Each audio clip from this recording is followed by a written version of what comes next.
হে তরুণ যুবকেরা, হে আমার বন্ধুরা, শুনে রেখে দিন বাবা, জেনে রেখে দেন, বাইতুল মুকাদ্দাস মসজিদের পাশে ভাই আমার এক গলির ভিতরে একজন আল্লাহ প্রেমিক নবী বাস করত।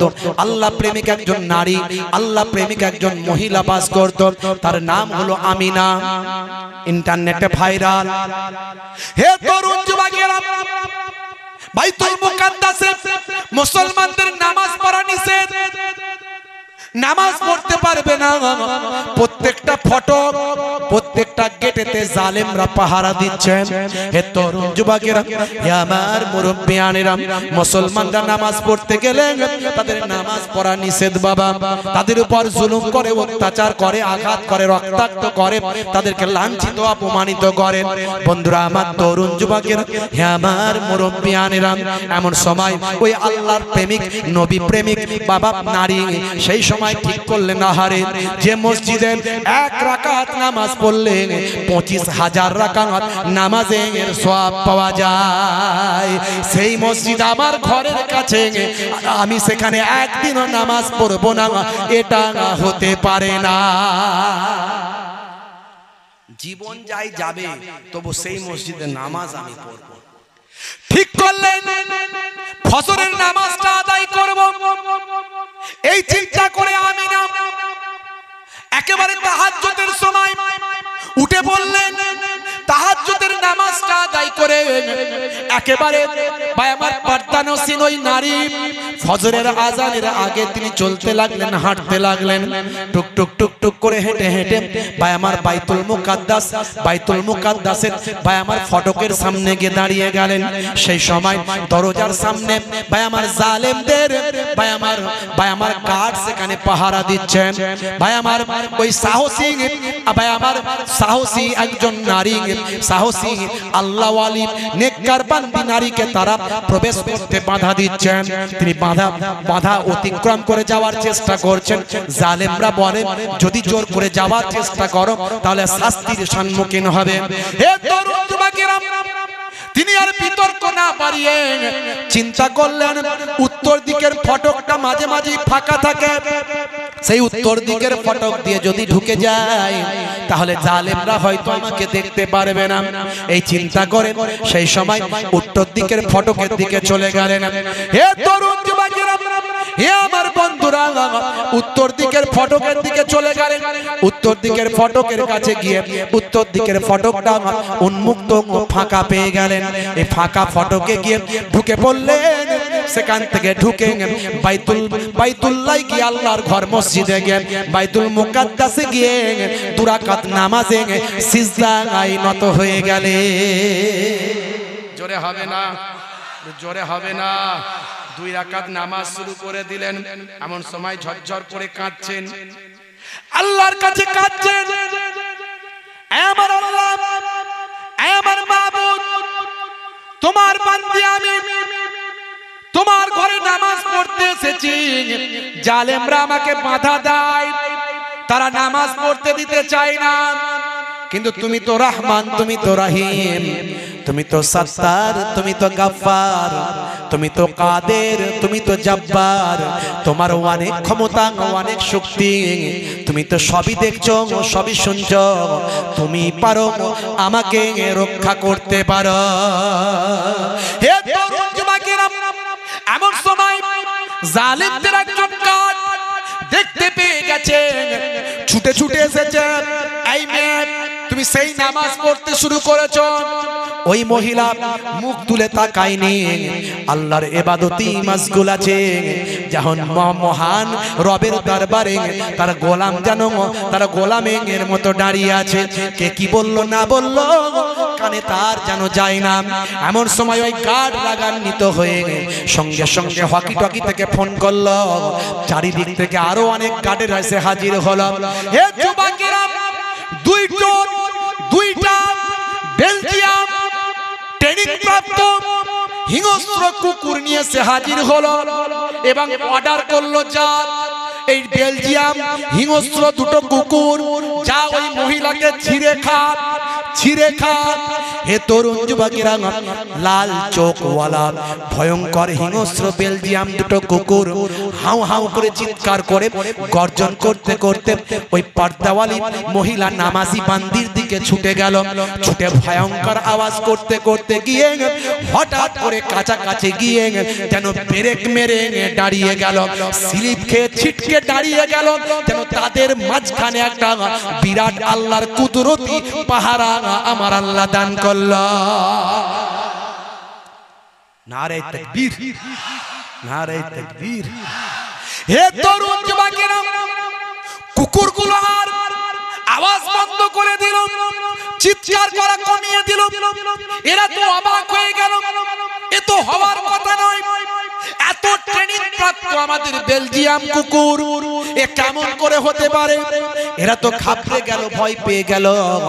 আর ওই মহিলা নামাজি বান্দা গোলামের দরবারে গোলামের মতো সিজদায় পড়ে রইল, আল্লাহর কাছে দোয়া চাই, আল্লাহ তুমি তো সব আমার মনের খবর জানো, তুমি সবচেয়ে বড় শক্তিশালী, তোমার উপর আমার কোনো শক্তি নাই, তুমি আমাকে রক্ষা করতে পারো, হেফাজত করতে পারো, তুমি এই অধম গোলামকে কবুল করে নাও। হে তরুণ যুবকেরা, হে আমার মুরব্বিয়ানেরা, এমন সময় দেখতে পাওয়া যায় দুইটা বেলজিয়াম ট্রেনিং প্রাপ্ত কুকুর ওই মহিলা যেইভাবে মহান আল্লাহকে সিজদা করছেন, ওই দুটো কুকুর সেইভাবে আল্লাহর দরবারে সিজদায় পড়ে গেল। জোরে হবে না ভাইরা আমার? এমন সময় ওই জালেম গার্ডেরা অবাক হয়ে গেল, সর্বনাশ, এ তো আমাদের সম্মান ধুলোই লুটিয়ে গেল, এ কেমন করে হতে পারে? কুকুরটাকে যখন টেনে আনার চেষ্টা করছে, তার মনে কুকুর তাদেরকে খেউ খেউ করে কামড়াতে আসছে, আঘাত করতে আসছে। এমন তারা করলো, কুকুর এই কাঠগুলো ছুটে পালালো, কোন রকমে নিজেদের জান বাঁচিয়ে চলে গেল। ওই নারীর কাছে, মহিলার কাছে কেউ আর ঘেঁষতে পারল না। ওই মহিলা প্রাণ ভরে নামাজ আদায় করলো আর নিজের বাড়ির দিকে যেতে লাগলো। বাড়ি পর্যন্ত ওই কুকুর দুটো মহিলাকে বাড়ি পর্যন্ত পৌঁছে দিয়ে এলো। এই ঘটনাটা ইন্টারনেটে আপনি পাবেন, এটা বাস্তব ঘটনা আপনাদের বলে দিয়ে গেলাম। এর জন্য কিতাবের মধ্যে দেখা যায় মাল্লাহুল মাওলা ফালাহুল কুল, বান্দা যখন আল্লাহর হয়ে যায়, কুল মাখলুকাত তার গোলাম হয়ে যায়। মান কানা লিল্লাহি কানাল্লাহু লাহু, যে বান্দা আল্লাহর হয়ে যায় স্বয়ং আল্লাহ তার হয়ে যান। দয়ার নবী জাবালে আবু কুবাইস পাহাড়ে উঠেন, আকাশের চাঁদটা আগুনের ইশারায় দুখানা করেছেন। দয়ার নবী ভাইরা আমার ডোবা সূর্যকে মাগরিবের জায়গা থেকে আসরের জায়গাতে ইশারার মাধ্যমে তুলে দিয়েছেন।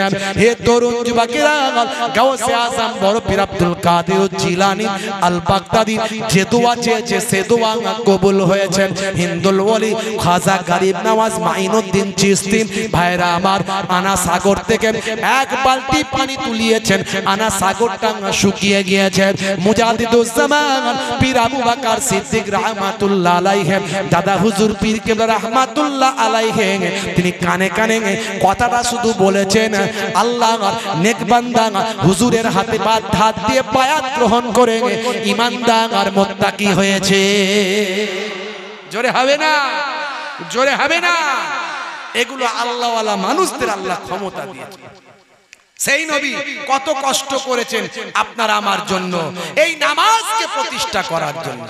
মুসলমান নামাজ ছাড়বেন না, আজ থেকে প্রতিজ্ঞা করুন এক ওয়াক্তের নামাজ কাজা করব না।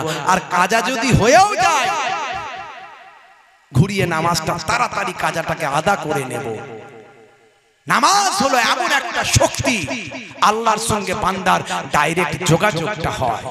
এর আগেও আমি বলেছি, মুসা কালিমুল্লাহ বলছেন, তুকাল্লিমু মাই হাল তুকাল্লিমু আহাদা গায়রি। এ আল্লাহ, ওগো মাবুদ, আপনি আমার সঙ্গে কথা বলেন, আর কারো সঙ্গে কি কথা বলেন? আল্লাহ বললেন, হে নবী মুসা, তোমার সঙ্গে কথা বললেও 70,000 পর্দার ভিতর থেকে কথা বলি। কিন্তু আখেরি জামানায় উম্মতে মুহাম্মাদি সেই নবীর খাতিরে আমি তাদের এত ভালোবাসি, তারা যখন নামাজে সিজদায় যাবে, আমি আল্লাহর সঙ্গে ডাইরেক্ট সামনাসামনি কথা হবে। জোরে হবে না? এরই জন্য বলা হয়েছে as-সালাতু মিরাজুল মুমিনিন, মুমিনদের জন্য মিরাজ হলো নামাজ। আর জোরে হবে না? জোরে হবে না? ভাইরা আমার, মুয়াজ্জিন বারবার বলে, কি বলে? হাইয়া আলাস সালাহ,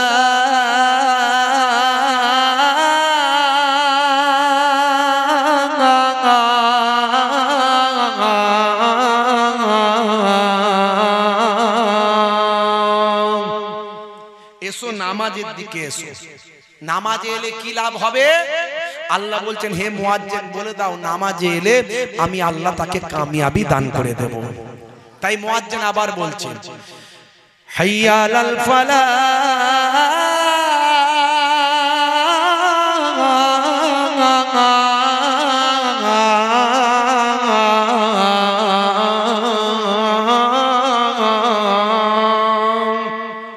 নামাজে এলে আমি আল্লাহ তোমাকে কামিয়াবি দান করে দেব। অর্থাৎ নামাজে এসো, কামিয়াবি পাবে। নানা জান ছোট হুজুর পীর কেবলা রাহমাতুল্লাহ আলাইহি বলতেন, কি দিয়ে বোঝাবো? ঝোড়া আর কোদাল দিয়ে বোঝাও বাবা। হ্যাঁ, ঝোড়া আর কোদাল দিয়ে বোঝালে বুঝবে? আমার দাদা জান মায়াপুর পীরনগরী হুজুর পীর কেবলা রাহমাতুল্লাহ আলাইহি বলতেন, বাবা দিনে রাতে 5 বার নামাজ পড়তে 12 মিনিট করে 1 ঘন্টা সময় লাগে। 1 ঘন্টা নামাজে দিলে আমার আল্লাহ তোমার 23 ঘন্টা কামিয়াবি দান করে দেবে। বান্দা নামাজ পড়ো, আঁকড়ে ধরো, ছেড়ো না নামাজ জীবনে, করো না কাজা হবে যে সাজা, দোজখ ঠিকানা আখিরাতে, দোজখ ঠিকানা আখিরাতে। ফজর গেল ঘুমে ঘুমে, জোহর বেলাতে কাজ। ফজরের সময় আমাদের ঘুমিয়ে ঘুমিয়ে চলে যায়, আছে না? কিন্তু ফজরের নামাজে যে কি আনন্দ! নামাজ পড়লে সারা দিনটা কত সুন্দর যাবে। আপনার রুজি রোজগারে বরকত হবে, বিপদ মুক্ত হবে, আল্লাহর সঙ্গে বান্দার সকালবেলা ফজরের সময় যোগাযোগ হবে। অথচ বান্দা নামাজ ছেড়ে যায়। ফজরের নামাজটা পড়বেন বাবা, ছাড়বেন না। ফজর গেল ঘুমে ঘুমে, জোহর বেলাতে কাজ। আসর গেল তাসার আড্ডায়, মাগরিব হেলা ফেলায়।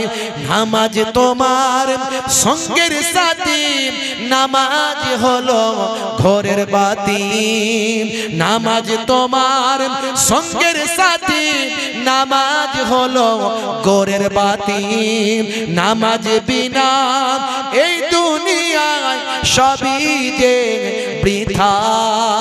বান্দা নামাজ পড়ো, আঁকড়ে ধরো, ছেড়ো না নামাজ জীবনে,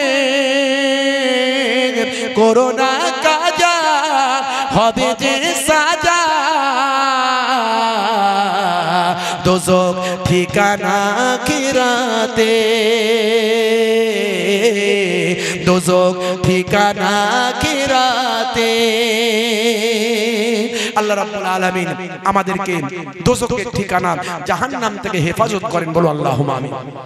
হে তরুণ যুবকেরা, হে আমার বন্ধুরা, শুনে রেখে দিন বাবা, জেনে রেখে দেন হে মুসলমান, নবী তো আর আসবেন না, নবী আসার দরজা বন্ধ হয়ে গেছে। আনা খাতামান নবিয়িন লা নবিয়্যা বাদি, আমার পরে আর কেউ নবী আসবে না। তবে মনে রাখবেন, কাল কিয়ামত পর্যন্ত নবী না এলেও নবীদের ওয়ারিস আসবে। আল উলামা ওয়ারাসাতুল আম্বিয়া, জোরে হবে না? নবী না এলেও নবীদের ওয়ারিস আসবে। এই নবীদের ওয়ারিস যারা প্রকৃত, তাদের কত সম্মান জানেন? আজকে তো আমরা আলেম ওলামা হুজুরদের সম্মান করতে পারি না, ইজ্জত দিতে পারি না। হাক্কানি আলেম, হাক্কানি ওলি, হাক্কানি পীর মুর্শিদ খুঁজে বের করে সেই ইজ্জতটা দিতে হবে যে ইজ্জতটা নবীদের জন্য আল্লাহ খাস করেছেন, নবীদের সম্মান দিয়েছেন। আল্লাহর নবী বলেন, 1450 বছর আগে ওলামা ও উম্মতি কা আম্বিয়ায়ে বানি ইসরাইল। দেখেছেন আল্লাহর নবীর হাদিস, আমার উম্মতের ভিতর যারা হাক্কানি আলেম ওলামা যারা হবে, নবীদের ওয়ারিস যারা হবে, তারা হলো বানি ইসরাইল যুগের নবীদের পর্যায়ভুক্ত। কি সম্মান! হাক্কানি আলেমে হাক্কানি যারা বর্তমান সময়ের আছেন, যারা প্রকৃত কোরআন হাদিস মেনে চলে, তারা হলেন বানি ইসরাইল যুগের নবীদের পর্যায়ভুক্ত। বুঝতে পারছেন কত বড় কথা? এটা আমার বাপ 14 পুরুষ নানা দাদুর কথা নয়, এটা দয়ার নবীর কথা। কিন্তু সেই হাক্কানি আলেম ওলামাদের আমরা সম্মান দিতে পারি না, ইজ্জত দিতে পারি না। হে তরুণ যুবকেরা, হে আমার বন্ধুরা, শুনে রেখে দিন বাবা, জেনে রেখে দেন, একটুখানি মাথায় নিন বাপ। আজকের যুগে আজকে পরিবর্তন হওয়ার চেষ্টা করতে হবে। আজ থেকে আমাদের পাল্টে যেতে হবে, কথা কম বলবেন। আল্লাহওয়ালা মানুষের নিদর্শন হলো খাবে কম, ঘুমাবে কম, আর কথা বলবে কম। কথা যদি বেশি বলে, আল্লাহ এবং রাসূলের কথা বেশি বলবেন। দুনিয়াবি কথা যেটুকু না বললে নয় সেটা বলবেন। আর খাবে কম, একেবারে গলা ভর্তি করে খাবে না। কিছু মানুষ আছে দেখবেন খাওয়ার বিরাট প্রিয়, আছে না নাই? বিয়ে বাড়িতে গেলে মিষ্টি খাওয়ার কম্পিটিশন করে। তুই কটা মিষ্টি খেলি? বলে আমি 30টা। বলে আমি 50টা পার করেছি, হাফ সেঞ্চুরি করেছি। আছে না নাই? ভাইরা আমার, তরুণ যুবকেরা আমার, খাওয়ার কম্পিটিশন করে। চাচা নামাজ পড়ছেন, দাড়ি রেখেছেন, সুফি দরবেশ হয়েছেন, একেবারে পরিপূর্ণ ইসলামের মধ্যে আসুন। উদখুলু ফিস সিলমে কাফা, পরিপূর্ণ ইসলামের মধ্যে ঢুকে যান বাপ, পাল্টে যান, চরিত্রকে পাল্টে ফেলেন। হে তরুণ যুবকেরা, হে আমার বন্ধুরা, শুনে রেখে দিন বাবা, জেনে রেখে দেন, সাহাবায়ে কেরামেরা তারা আমার নবীর কাছে এসে কেমন পাল্টে গিয়েছিলেন। যে হযরতে ওমর ফারুক, যে হযরতে ওমর ফারুক কুফফারদের নেতা ছিলেন, কুফফারদের সরদার ছিলেন হযরতে ওমর ফারুক। মদিনা শরীফে মসজিদে নববীর ভিতরে 51 নাম্বার গেট দিয়ে ঢুকলে একটা জায়গা পাবেন, চত্বর পাবেন। যে জায়গাটা এখন মসজিদে নববীর ভিতরে ঢুকিয়ে নেওয়া হয়েছে, ওই জায়গাটা হলো কাফেরদের পার্লামেন্ট, যেটাকে বলা হয় দারুন নাদওয়া। এই দারুন নাদওয়া হলো যেখানে কুফফারদের আলোচনা করার জায়গা, গোল টেবিল করার জায়গা, মিটিং করার জায়গা। এটা হলো কুফফারদের পার্লামেন্ট। হে তরুণ যুবকেরা, এই পার্লামেন্টে নবীর বিরুদ্ধে আবু জাহেল, আবু লাহাব, উতবা, হযরতে ওমর, এই সমস্ত তৎকালীন যুগের কুফফারদের বড় বড় নেতা আল্লাহর নবীর বিরুদ্ধে ষড়যন্ত্র করত। হে তরুণ যুবকেরা, হে আমার মুরব্বিয়ানেরা, আল্লাহর নবীকে হত্যা করা হবে, দারুন নাদওয়ায় ঠিক হয়ে গেল। কে হত্যা করবে? আল্লাহর নবীকে কে হত্যা করবে? আল্লাহর নবীকে কে মেরে ফেলবেন? হে তরুণ যুবকেরা, হযরতে ওমর বলেন এই দায়িত্ব আমি নিলাম। নবীকে মারার দায়িত্ব নিয়েছে হযরত ওমর ফারুক রাদিয়াল্লাহু তাআলা আনহু, নবী পাককে হত্যা করার দায়িত্ব নিয়েছে। হে তরুণ যুবকেরা, হে আমার বন্ধুরা, সেই হযরত ওমর ফারুক রাদিয়াল্লাহু তাআলা আনহু, কুফফারদের বড় লিডার হযরতে ওমর ফারুক যখন বাইরে বের হন, মানুষ থরথর করে কাঁপতে থাকে। হযরতে ওমর বের হয়েছেন, মস্তানদের মস্তান। ভালো করে বুঝবেন, আছে না নাই সমাজে এমন মানুষ যাদের লোকে ভয় পায়? ওরে বাপ রে, অত মস্তান, লাগিস না বাপ, সামনে যাস না। হযরত ওমরকেও সেরকম মানুষ ভয় পেত, মস্তানদের মস্তান বলে মনে করত। হে তরুণ যুবকেরা, হযরতে ওমর যে কথা বলবেন আর কারো ক্ষমতা নাই তার মুখের সামনে গিয়ে কথা বলে। সেই হযরতে ওমর ফারুক আল্লাহর নবীকে হত্যা করার জন্য বের হয়েছে। আপনারা জানেন হে যুবকেরা, হে আমার মুরব্বিয়ানেরা, যাওয়ার পথে লোকে জিজ্ঞাসা করলো, হো ওমর কোথায় যাচ্ছ তুমি? সেই সময় হযরতে ওমর উলঙ্গ তরবারি নাচাতে নাচাতে বলল, আমি মুহাম্মদকে হত্যা করতে যাচ্ছি। বলুন সাল্লাল্লাহু আলাইহি ওয়াসাল্লাম। হে ওমর, তুমি মুহাম্মদকে হত্যা করতে যাচ্ছ, তার কারণ হলো মুহাম্মদ সাল্লাল্লাহু আলাইহি ওয়াসাল্লাম তোমার পাপচোদ্দ পুরুষের শিখানো বোঝানো ওই পাথরের তৈরি খোদাকে খোদা বলতে বলেনি। এটাই হলো তোমাদের প্রথম রাগ। হে ওমর শুনে রেখে দাও, তুমি মুহাম্মদকে হত্যা করতে যাচ্ছ কারণ মুহাম্মাদের শিষ্য বেড়ে যাচ্ছে, মুহাম্মদ সাল্লাল্লাহু আলাইহি ওয়াসাল্লামের ভক্ত বেড়ে যাচ্ছে, এর জন্য তোমাদের রাগ।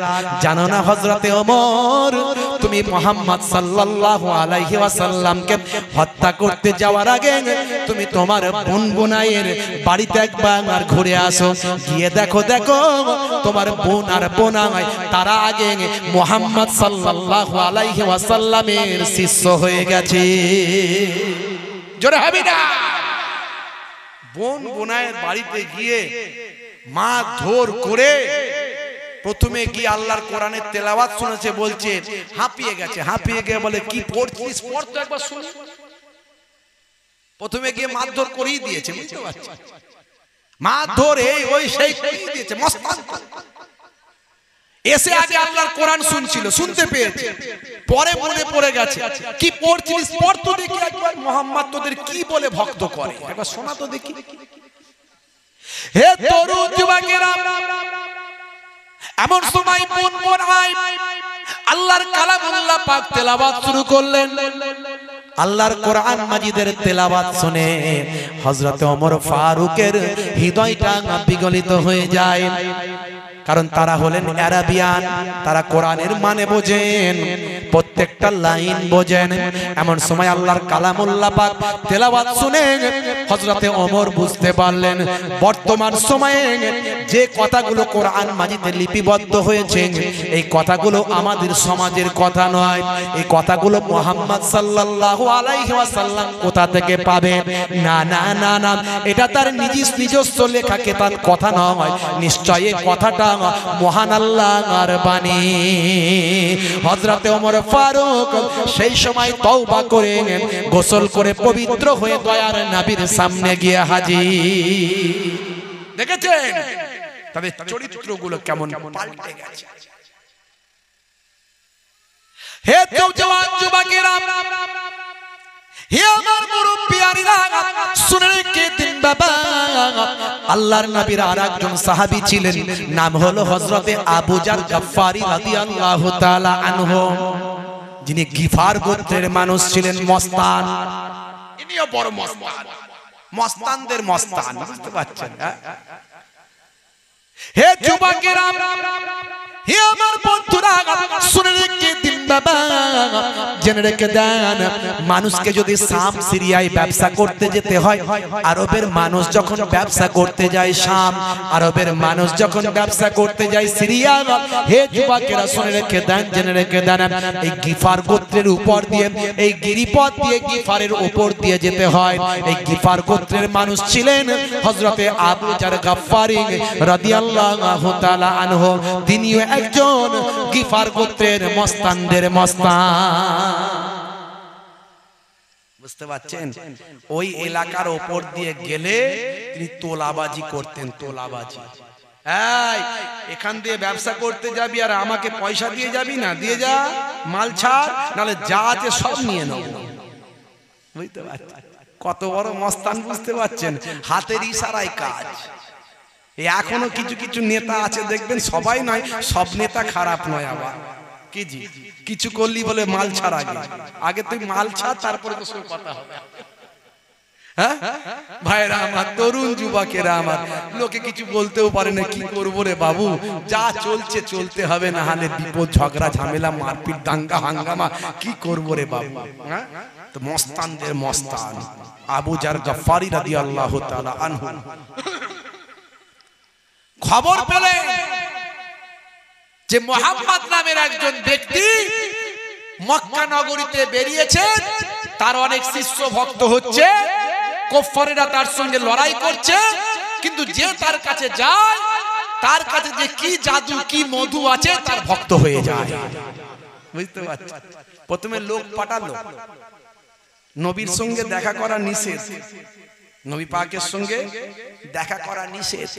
ওই দারুন নাদওয়াই মিটিং করে 51 নাম্বার গেট দিয়ে ঢুকবেন মসজিদে নববীতে।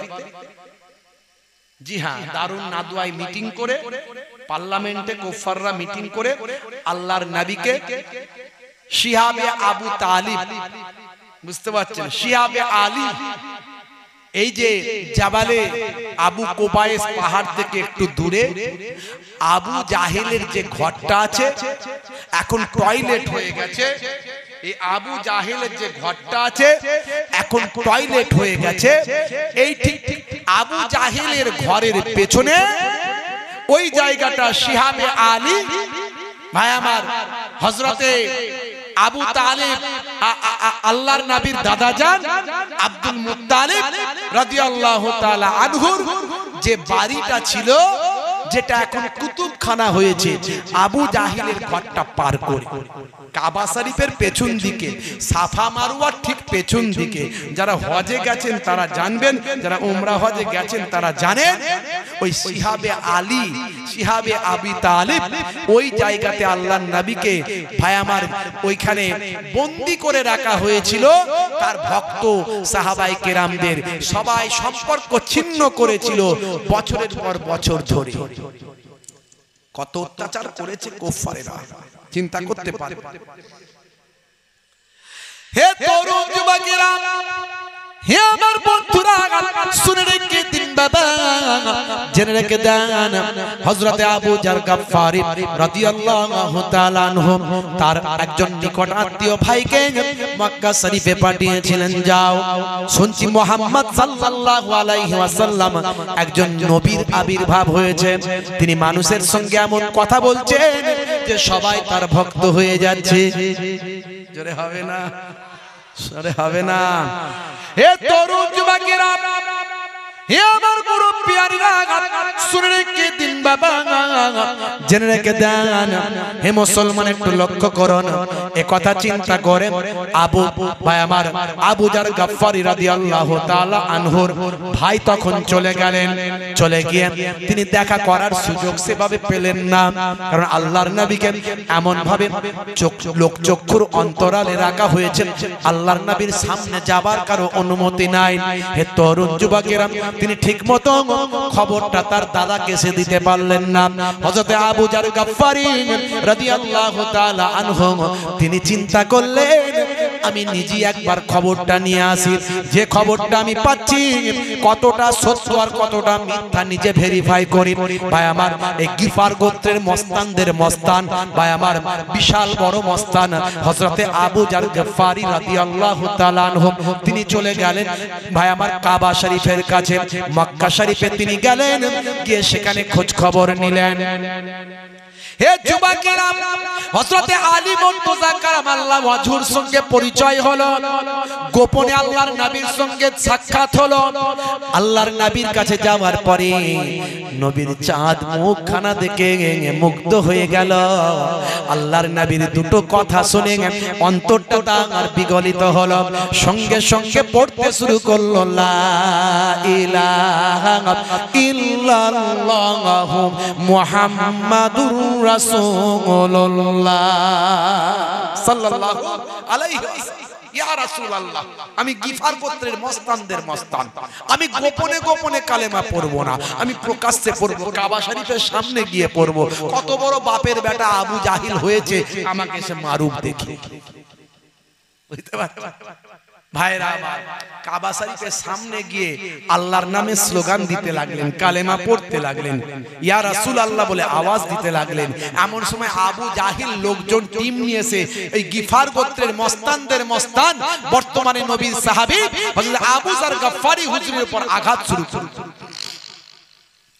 হে তরুণ যুবকেরা, হযরত আবু জার গফফারী রাদিয়াল্লাহু তাআলা আনহুর উপর যখন আঘাত করা হচ্ছে, রক্তাক্ত হচ্ছে, সেই সময় হযরত আবু জার গফফারী বললেন, হে মক্কার মস্তানেরা, তোমরা কিন্তু আমাকে চেনো না, আমিও কিন্তু মস্তানদের মস্তান।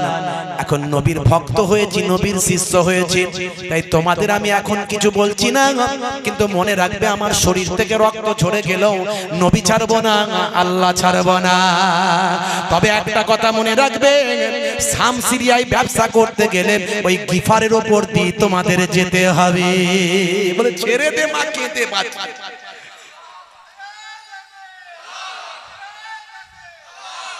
বলছে ছেড়ে দে মা, কেঁদে বাঁচি, ছাড় রে, কাকে ধরেছিস? আমাদের ব্যবসা লাটে উঠে যাবে, সব ভিখারি হয়ে যাব, ওদের উপর দিয়ে তো যাই আমরা। ভাইরা আমার, হযরত আবু জার গফফারী বুক ফুলিয়ে নবীর নামে স্লোগান দিয়েছেন। হে তরুণ যুবকেরা, আমার আপনার নবী এত কষ্ট করেছিলেন, এত আঘাত পেয়েছিলেন, এত রক্তাক্ত হয়েছিলেন, কুফাররা আমার নবীকে বলেছিল, হে আবু তালেব, তোমার ভাতিজাকে একটু বোঝাও, সে কি চায়। তাকে তো আমরা কোনোদিন খারাপ চোখে দেখি না, তাকে আমরা কত ভালোবাসি, আমরা আল আমিন উপাধি দিয়েছি।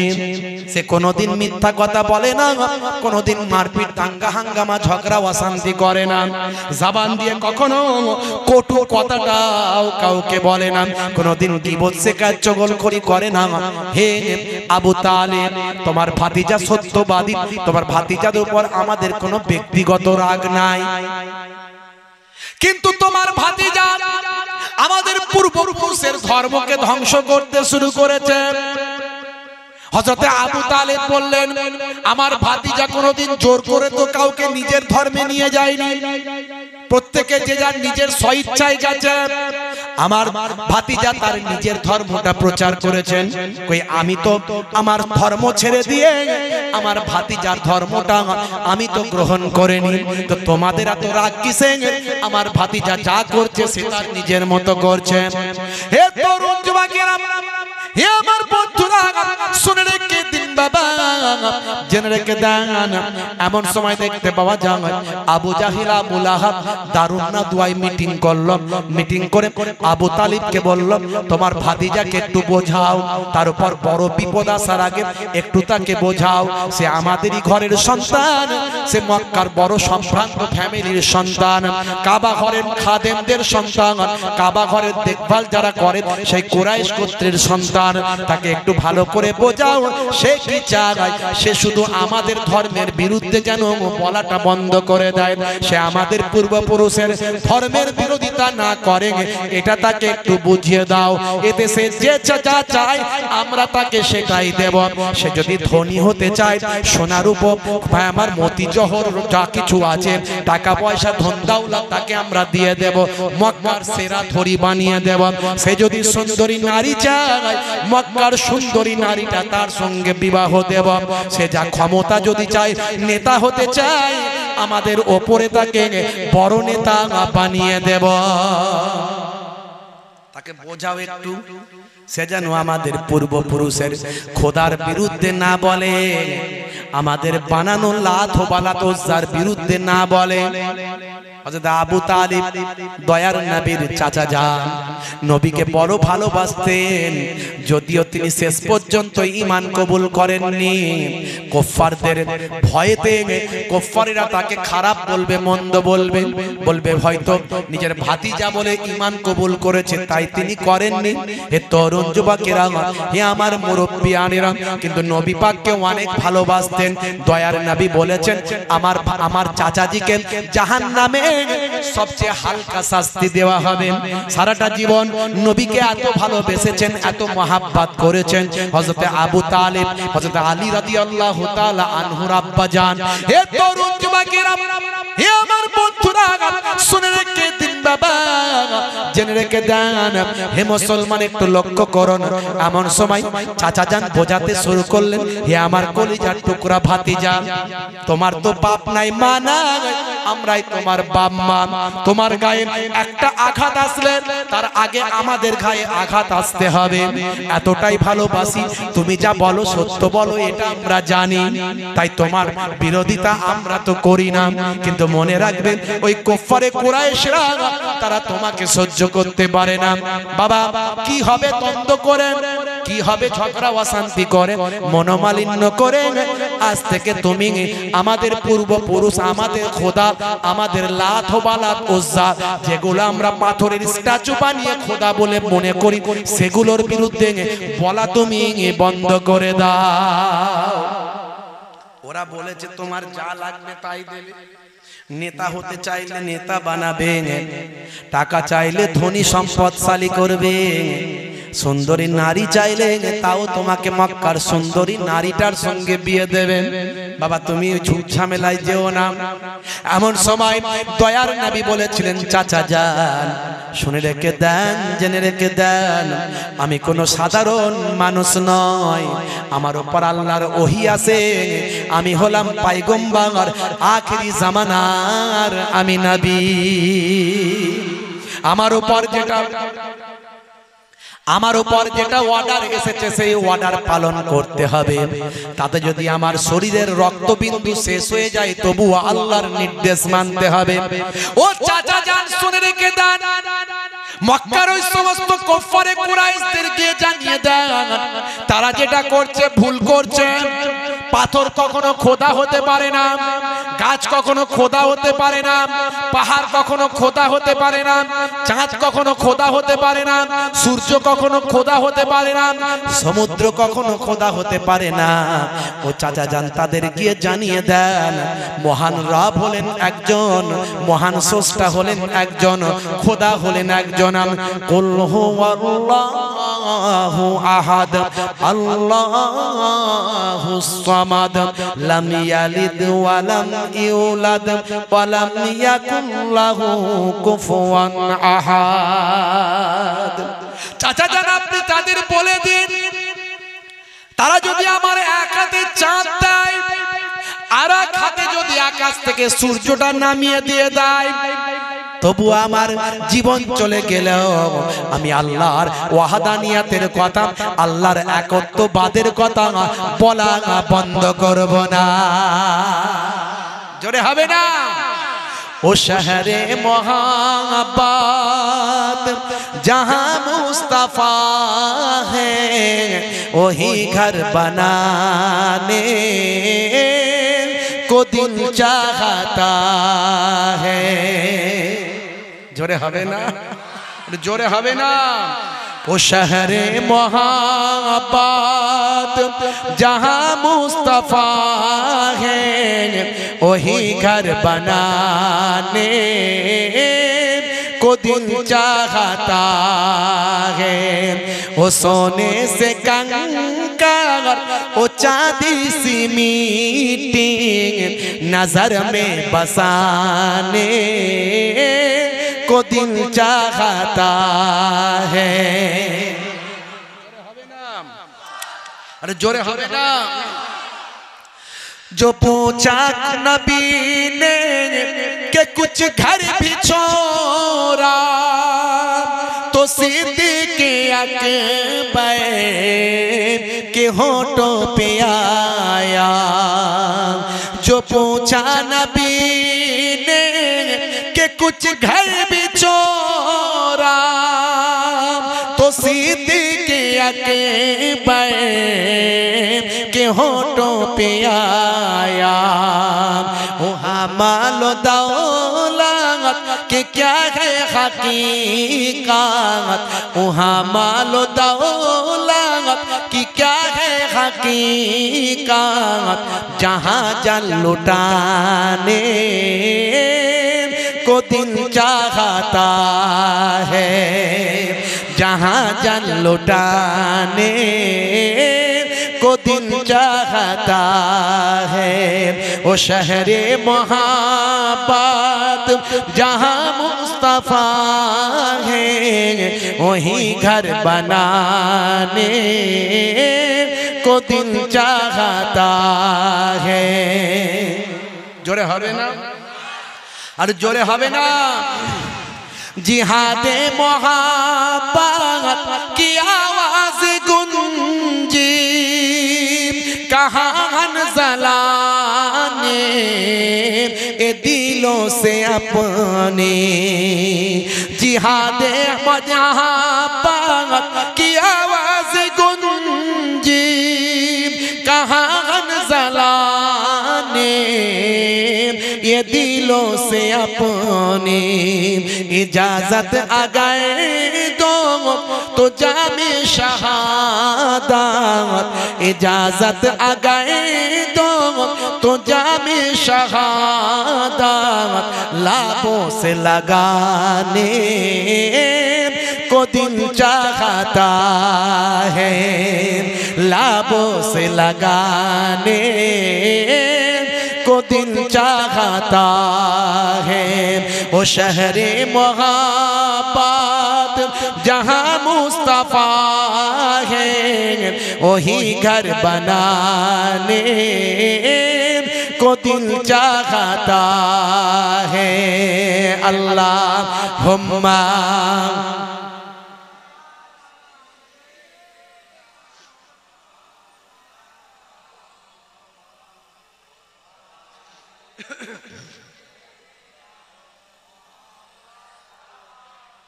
ओ नन्ना सास गए जो एरी रगए गए यही कह रहा था ओ खी में मेरो कर ओ नन्ना सास गए जो एरी रगए गए यही कह रहा था ओ खी में मेरो कर ऐ बाबा मैं पानी का प्यासा नहीं हूँ ऐ बाबा मैं पानी का प्यासा नहीं हूँ मेरा सर कटाने को दिल चाहता है मेरा सर कटाने को दिल चाहता है वो सहरे मोहब्बत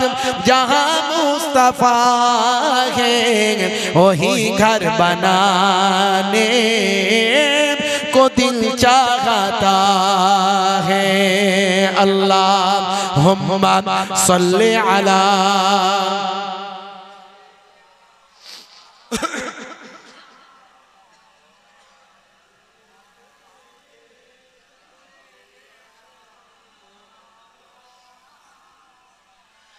हे तरुण যুবকেরা হে আমার বন্ধুরা হে আমার মুরব্বিয়ানেরা শুনে রেখে দিন বাবা জেনে রেখে দেন হে মুসলমান একটু লক্ষ্য করুন বন্ধুরা আমার তরুণ যুবকেরা আমার সেই নবী এত কষ্ট পেয়েছেন এত আঘাত সহ্য করেছেন কেন বাপ তার কারণ হলো উম্মতকে বাঁচানোর জন্য মানুষ ভুল পথে যেন না চলে ঠিক পথে যেন আসে নবী যদি না আসতেন আপনি নামাজ পেতেন না নবী যদি না আসতেন আপনি মুখে দাড়ি রাখতে জানতেন না নবী যদি না আসতেন মাথায় টুপি পরতে জানতেন না নবী যদি না আসতেন মিথ্যা কথা যে বলা নিষেধ এটা আপনি পেতেন না নবী যদি না আসতেন শিরক করা চলবে না এটা আপনি জানতেন না নবী যদি না আসতেন পিতামাতার সেবা করতে হবে পিতামাতার পায়ের তলায় জান্নাত এটা আপনাকে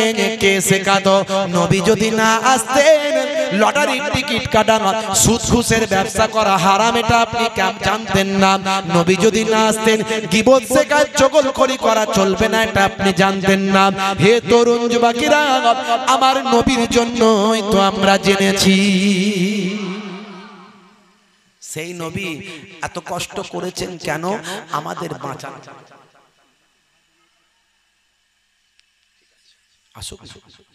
মাশাআল্লাহ আমারই খালাতো ভাই বুঝতে পারছেন উনি ছোট হুজুর কেবলার এক মেয়ের ছেলে আমিও এক মেয়ের ছেলে আমার ছোট ভাই তিনিও চলে আসছেন একের পর এক সব আলেম ওলামা হুজুররা সব মাশাআল্লাহ পীরের আওলাদ এসে সব হাজির হবে মাশাআল্লাহ আলোচনা শুনবেন হে তরুণ যুবকেরা, হে আমার বন্ধুরা, শুনে রেখে দিন বাবা, জেনে রেখে দেন। হে মুসলমান একটু লক্ষ্য করুন, তরুণ যুবকেরা একটু খেয়াল করুন বাবা, বন্ধুরা আমার, তরুণ যুবকেরা আমার, নবী আমার আপনার জন্যই তো কষ্ট পেয়েছেন, কথা ঠিক না ভুল? কি কথা ঠিক না ভুল বলে? তো সেই নবীর সম্মান আমাদের রাখতে হবে না হবে না? আজ থেকে প্রতিজ্ঞা করুন অন্যায় কাজ করব না, আজ থেকে প্রতিজ্ঞা করুন অপরাধ করব না, আজ থেকে প্রতিজ্ঞা করুন নামাজ ছেড়ে দেব না। হে তরুণ যুবকেরা, হে আমার মুরব্বিয়ানেরা, যদি আপনি প্রকৃত নামাজি হয়ে যান, আপনার সঙ্গে আল্লাহর সম্পর্ক তৈরি হয়ে যাবে। আর আল্লাহর সঙ্গে আপনার সম্পর্ক যদি তৈরি হয়ে যায়, পৃথিবীর কোনো শক্তি আপনার পদযুগলকে হিলিয়ে দিতে পারবে না, কোনো শত্রুর শত্রুতা আপনার কোনো ক্ষতি হবে না। কিতাবের মধ্যে দেখতে পাওয়া যায়, মাল্লাহুল মাওলা ফালাহুল কুল, বান্দা যখন আল্লাহর হয়ে যায়, কুল মাখলুকাত তার গোলাম হয়ে যায়। মান কানা লিল্লাহি কানাল্লাহু লাহু, যে বান্দা আল্লাহর হয়ে যায়, স্বয়ং আল্লাহ তার হয়ে যায়। জোরে হবে না? হে যুবকেরা, হে আমার বন্ধুরা, শুনে রেখে দিন বাবা, জেনে রেখে দেন।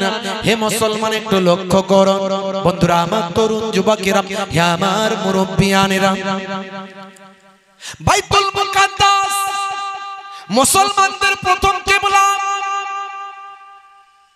হে তরুণ যুবকেরা, মুরব্বিয়ানেরা, বর্তমানে আপনারা জানেন ভাইরা আমার, জেরুজালেম বাইতুল মুকাদ্দাস, এটা হলো মুসলমানদের প্রথম কিবলা।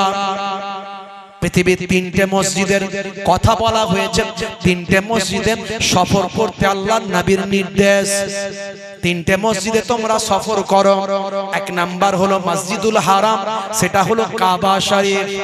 হারাম মানে হলো হুরমাতওয়ালা, হারাম মানে একটা হলো নিষেধ, সেই হারাম আলাদা আর এই হারাম আলাদা। এই হারাম হলো হুরমাতওয়ালা, সম্মানীয়, পবিত্রতা, পবিত্র মসজিদ মসজিদুল হারাম, এটা হলো কাবা শরীফ। হে তরুণ যুবকেরা, এই কাবা ঘরের চত্বরে কোন বান্দা বান্দি যদি এক রাকাত যদি নামাজ আদায় করে, এই এক রাকাত নামাজ আদায় করার বিনিময়ে আমার আল্লাহ তার নামাজ আমলে 1,00,000 রাকাত নামাজের সওয়াব লিপিবদ্ধ করে। জোরে হবে না? আরো জোরে হবে না? 2 নাম্বার হলো নবী পাকের মসজিদ। সেই মসজিদটা কোথায়? মদিনা শরীফ। আগে নাম ছিল ইয়াসরিব। নবী পাকের যাওয়ার পরে নাম হলো মদিনাতুল মুনাওয়ারা, নূরওয়ালা শহর। মদিনা মানে হলো শহর, বুঝতে পারছেন? হে তরুণ যুবকেরা, এই মসজিদুন নববী শরীফ আমার নবী নিজে হাতে তৈরি করেছেন। আল্লাহর নবী সোনার জবানে জানিয়ে দেন, এই মসজিদুন নববী শরীফে যদি কোনো বান্দা বান্দি 1 রাকাত নামাজ পড়ে, আমার আল্লাহ তার নামাজ আমলে 50,000 রাকাত নামাজের সওয়াব দান করে দেন। 3 নাম্বার মসজিদ হলো মুসলমানদের প্রথম কিবলা, সেটা হলো বাইতুল মুকাদ্দাস। যে মসজিদটা হযরতে নবী সুলাইমান আলাইহিস সালাম জিনেদেরকে নিয়ে তৈরি করেছেন। জিন যে কারুকার্যগুলো সেগুলো জিনেরা করেছে, মানুষের কাজ নয়। ও কারুকার্য মানুষ করতে পারবে না। পাহাড় থেকে পাথর কেটে কেটে এনে করেছে। অনেক ঘটনা এই ওয়াজ আমি করেছি, ইন্টারনেটে আছে। সুলাইমান নবীর ঘটনা, পঙ্খিরাজ ঘোড়ার ঘটনা আপনারা শুনে নেবেন। এই যে পঙ্খিরাজ বলে না, ডানাওয়ালা ঘোড়া, এ সুলাইমান নবীর জামানায় ছিল, বুঝতে পারছেন? অতীব সুন্দরী, অতীব সুন্দর সুলাইমান নবীর জামানায় ছিল। সুলাইমান নবী সেগুলোকে বশ করেছিলেন। এই ওয়াজ আমি করেছি, ইন্টারনেটে গেলে পাবেন। 20-25 হাজার বক্তব্য আছে আমার, একটা দুটো নয়, অনেক আছে। হে তরুণ যুবকেরা, সেই সুলাইমান নবী জিনেদেরকে নিয়ে বাইতুল মুকাদ্দাস তৈরি করেছিলেন, যেটা ছিল মুসলমানদের প্রথম কিবলা। আল্লাহর নবী কাবা ঘরের দিকে মুখ করে নামাজ পড়ার আগে ভাই আমার নামাজটা পড়েছিলেন এই বাইতুল মুকাদ্দাসের দিকে মুখ করে। হে যুবকেরা, হে আমার মুরব্বিয়ানেরা, মদিনা শরীফে একটা মসজিদ আছে, মসজিদটার নাম হলো মসজিদে কিবলাতাইন। এই মসজিদটার দুটো কিবলা আছে, একটা হলো বাইতুল মুকাদ্দাসের দিকে কিবলা আর একটা হলো কাবা ঘরের দিকে কিবলা। আল্লাহর নবী একদিন আসরের নামাজ পড়ছেন, 2 রাকাত পড়া হয়েছে। 2 রাকাত নামাজ পড়ার পরে আল্লাহর নবীর মনে হয়েছে যদি আমার উম্মতের জন্য আল্লাহ বাইতুল মুকাদ্দাসের জায়গায় কাবা শরীফকে কিবলা বানাতেন, আমি নবীর অন্তরটা খুশি হয়ে যেত। হে তরুণ যুবকেরা, আমার আল্লাহ আয়াত নাযিল করলেন, আমার আল্লাহ বললেন, হে আমার হাবিব, আমি আপনার অন্তরের খবরটা জানি। আপনি বাইতুল্লাহকে কাবা ঘরকে কিবলা চান, জান এই 2 রাকাত পরই আপনি আপনার মুখটাকে কাবা ঘরের দিকে ফিরিয়ে দেন। 2 রাকাত নামাজ বাইতুল মুকাদ্দাসের দিকে মুখ করে আমার নবী আদা করলেন, আর 2 রাকাত নামাজ কাবা ঘরের দিকে মুখ করে ঠিক উল্টো দিকে ঘুরে গিয়ে আমার নবী পাক নামাজটা আদা করলেন। এই দুটো কিবলা আছে। আমি এবারেও গিয়েছিলাম, ঘুরে এলাম, দেখে এলাম। জি হ্যাঁ, এই তো 2 দিন হলো ফিরে এসেছি, আল্লাহ আনিয়েছেন মদিনা শরীফ থেকে। জি হ্যাঁ, টাটকা ঘুরে এসেছি, আলহামদুলিল্লাহ। আপনারাও যাবেন, বারবার যাবেন, নবীর সঙ্গে মহাব্বত বাড়বে। এই আশিক আর মাশুকের ব্যাপার। বারবার গিয়ে কি হবে, ওই টাকা গরিবদের দান করে দাও না, এই কথাটা বলো না। দান করা আলাদা জিনিস, এমনি দান করতে বলো, কিন্তু বারবার গিয়ে কি হবে এই কথাটা বলো না। এটা হলো আশিক মাশুকের ব্যাপার। ইমামে আজম 55 বার গেছিলেন, 1 বার 2 বার নয়, আমরা তো 2-4 বার। এই মহাব্বত ভালোবাসা তুমি বুঝবে না বাপ, তোমার মধ্যে নাই। হে তরুণ যুবকেরা, হে আমার বন্ধুরা, শুনে রেখে দিন বাবা, জেনে রেখে দেন, সেই বাইতুল মুকাদ্দাস মসজিদের পাশে একটা মহিলার বাড়ি ছিল, তার নাম হলো আমিনা। কষ্ট হচ্ছে আপনাদের? কষ্ট হচ্ছে? বলবো একটু না শেষ করে দেব? জি হ্যাঁ, আমারই খালাতো ভাই, ছোট ভাই, তিনি এসে গেছেন, খুব সুন্দর ওয়াজ করেন। তারপরে কে আসবেন? মাশাআল্লাহ, পানিকুপড়া দরবার থেকে আবার জনাব মাওলানা পীরজাদা হাসানুর সাহেব, তিনিও আসবেন।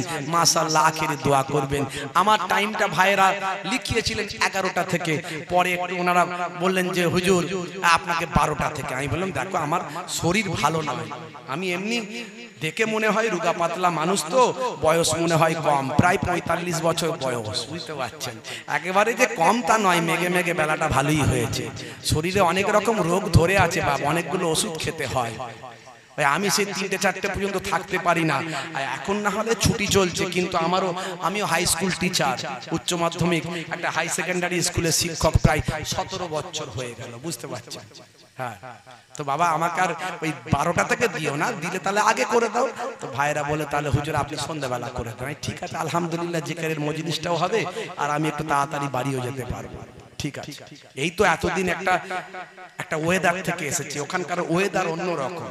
যারা গেছে তারা জানে, শরীর সবসময় ড্রাই হয়ে যায়, শরীরে এমন ধকল আসবে চিন্তা করতে পারবেন না, ফেটে যাবে সব পা। কিন্তু ওই মরুর শহরে আমার আল্লাহ এমন রহমত নাজিল করলেন, আমার দয়ার নবীকে পাঠিয়ে দিলেন, ওই শহরকে সোনা করে দিলেন। ওখানে পানির দাম বেশি, তেলের দাম কম, বুঝতে পারছেন? পানির দাম বেশি, তেলের দাম কম। 24 ঘন্টা গাড়িতে স্টার্ট দেওয়া থাকে, এত গরম। এই গরমের জন্য সব সময় এসি, 24 ঘন্টা, ঘরে কখনো এসি বন্ধ হয় না। আর বাইরে বেরোলে যেন লু বইছে। সেই ধকল সহ্য করে এসেছি, এখনো পুরোপুরি ক্লিয়ার হয়নি, বুঝতে পারছেন। এই তো মনে হয় এটা নিয়ে 2 নাম্বার না 3 নাম্বার জলসা করছি।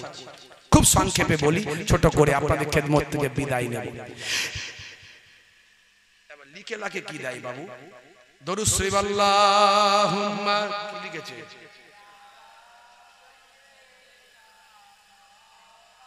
আমাদের কি এক নবীর উম্মত, কি লিখেছে না, কিন্তু পড়তে পারছি না।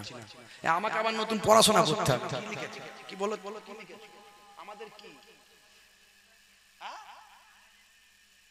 ও আমাদের প্রভু প্রভু বানান কি হয়েছে প ব লয় রস প ব লয় রস প্রভু যাই হোক হতেই পারে মিস্টেক হতে পারে উনি আবার যেটা পারেন আমি সেটা পারবো বা পারবো কেউ মাছ ধরাই প্রভু হ্যাঁ এই যে ভেরি আছে না আপনাদের কাছে ভেরি আছে ভেরিতে মাছ ধরে আর আমাকে ভেরিতে না মারে তো মাছ ধরার জায়গায় জালেতে আমি উঠে পড়বো কথা ঠিক না তাহলে উনি ওনার দিকে ওস্তাদ আবার যাকে আল্লাহ যেদিকে করেছে একটু মজা করলাম আর তো যাই হোক লিখতে চেয়েছেন ওইটা সে আমার যদি মনে থাকে আমি পরে বলছি কথাটাকে শেষ করে দিই একটা গুরুত্বপূর্ণ আলোচনা ভাইরা আমার তরুণ যুবকেরা আমার মুরব্বিয়ানেরা আমার এই মন দিয়ে শুনছেন তো নাকি হবে তো নাকি এবার তাকবীর তো দেখি নারে তাকবীর সবাই দিয়েছে এই ভিতর থেকে একবার তাকবীর দেন আমার ওই মুরব্বি চাচা তাকবীর দিচ্ছেন আপনি দেন তো একবার তাকবীর সবাই আল্লাহু আকবার বলবে ওখান থেকে দেন না তাকবীর আল্লাহু আকবার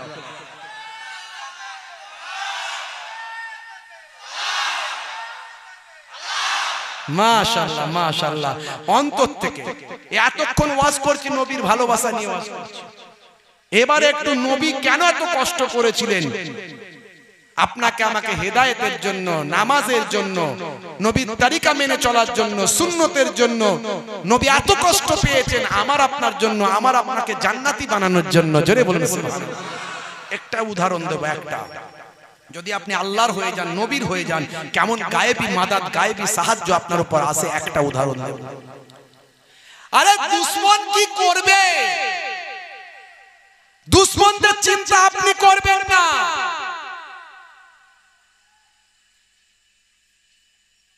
যদি আল্লাহর সাহায্য আপনার কাছে চলে আসে পৃথিবীর কোন শক্তি আপনার ক্ষতি করতে পারবে না लाखों शैतान बुरा चाहे तो क्या होता है वही होता है जो मंजूर खुदा होता है फानुस बनकर जिसे वो सम्मा हुआ करे फानुस बनकर जिसे हिफाजत हुआ करे वो सम्मा क्या बुझे जिसे रौशन खुदा करे আল্লাহ যাকে রওশন করবে তাকে কেউ বুঝিয়ে দিতে পারবে আল্লাহ যার মাথা ধরে কাঁধ ধরে তুলবে তার ঠ্যাং ধরে কেউ নামাতে পারবে পারবে তাহলে আপনার কে শত্রুতা করলো কে হিংসা করলো কে বিদ্বেষ করলো দেখার দরকার না আপনি আপনার মতো চলুন তো ভাই হাতির কাজ এগিয়ে চলা আর কুকুরের কাজ ঘেউ ঘেউ করা হাতি কি তাকায় কুকুরের দিকে তাহলে আপনি আপনার কাজটা করুন শুধু লক্ষ্য রাখতে হবে আমার লাইনটা ঠিক আছে কিনা আমি যে ট্র্যাকে আছি সেই ট্র্যাকটা ঠিক আছে কিনা তাহলেই ব্যাস কোনো চিন্তা করতে হবে কিসের মুসলমান ভয় পাওয়ার কি আছে এসআইআর এসআইআর এসআইআর আছে না নাই আরে আপনার কাজ আপনার ডকুমেন্টস ঠিক করা আপনি করতে থাকুন ভুল ভ্রান্তিগুলো ঠিক করুন নামের বানানগুলো ঠিক করুন জমির দলিল তাকে ঠিক করুন পূর্বের কোন কাগজ তাকে ঠিক করুন আপনার পাসপোর্ট ভিসা পাসপোর্টটা করে নিন এখনো সময় আছে পাসপোর্ট করুন আপনার বার্থ সার্টিফিকেট তৈরি হচ্ছে সেগুলো করুন বসে থাকবেন না কারণ জালেমরা সব সময় চক্রান্ত করবে কোন জালে জড়ানো যায় কিন্তু জাল কাটার জন্য আমার আল্লাহ রেডি আছেন কটা ঠিক না ভুল জোরে বলে কোন জালে জড়াবি সেই জাল আল্লাহ কেটে তোদের বরবাদ করে দেবে কথা ঠিক না ভুল তবে যদি দেশের জন্য হয় ভালোর জন্য হয় আমাদের কোনো আপত্তি নাই যদি মনে হয় কিছু মানুষকে শাস্তি দেওয়ার জন্য হচ্ছে তাহলে আমরাও গণতান্ত্রিক পদ্ধতিতে যেভাবে লড়াই করা দরকার করব এর আগেও করেছি আজও করব কথা ঠিক না আল্লাহ বলছেন ওয়ামা কারু ওয়ামা কারাল্লাহ ওয়াল্লাহু খায়রুল মাকিরিন এই জালেমেরা তোরা কি চক্রান্ত করবি কি কৌশল করবি তোদের উপর আমি আল্লাহ আমার আরো বড় কৌশল আছে জোরে হবে না আরে জোরে হবে না যে উত্তর প্রদেশে আমার নবীর নামকে লেখার জন্য জেল খাটতে হচ্ছে এফআইআর হয়েছে মার খেতে হয়েছে নবীর নামের ব্যানার পোড়ানো হয়েছে আল্লাহ বলছে দাঁড়া যারা এই কাজ করেছে তাদেরকে আমি আমার নবীর গোলামের সম্মান করাবো, আমার নবীর গোলামের ইজ্জত করাবো। দেখ কেমন করে আমার কৌশলটা চলে। ভাই আমার, আপনারা জানেন আফগানিস্তানের বিদেশ মন্ত্রী ভারতে এসেছে, কথা ঠিক না ভুল? তার আগেও নাম আছে মোল্লা, পেছনেও নাম আছে মোল্লা। এরা মোল্লাদের দেখলে সহ্য করতে পারে না, আর এদের বাপেরা দাদরা মোল্লাদের ভালোবাসতে বাধ্য হয়। জোরে বলুন। হ্যাঁ, মোল্লা দেখলে পছন্দ হয় না, দাড়ি দেখলে পছন্দ হয় না, টুপি দেখলে পছন্দ হয় না, বাঁকা চোখে তাকাও। হ্যাঁ, নবীর নাম লিখেছে বলে মেরেছো, নবীর ব্যানার টাঙিয়েছে বলে মেরেছো। হ্যাঁ, আর দেখো সেই নবীর গোলাম, আগেও মোল্লা পরেও মোল্লা। মোল্লা আমির খান মোত্তাকি মোল্লা, আবার মৌলানা। উত্তরপ্রদেশে এসেছে, দারুল উলুম দেওবন্দ মাদ্রাসায় গেছে, আর অন্যান্য জায়গায় গেছে। যে যোগীর পুলিশ নবীর গোলামদের মেরেছে, আর সেই যোগীর পুলিশ নবীর গোলামকে গাইড করে, গার্ড দিয়ে সম্মান করে সব জায়গায় ঘুরিয়ে ঘুরিয়ে দেখাচ্ছে। তাহলে এর থেকে বড় কৌশল আর কি হতে পারে? আল্লাহর বড় কৌশল সারা ভারতবর্ষ তোলপাড় হচ্ছে, আপনারা জানেন।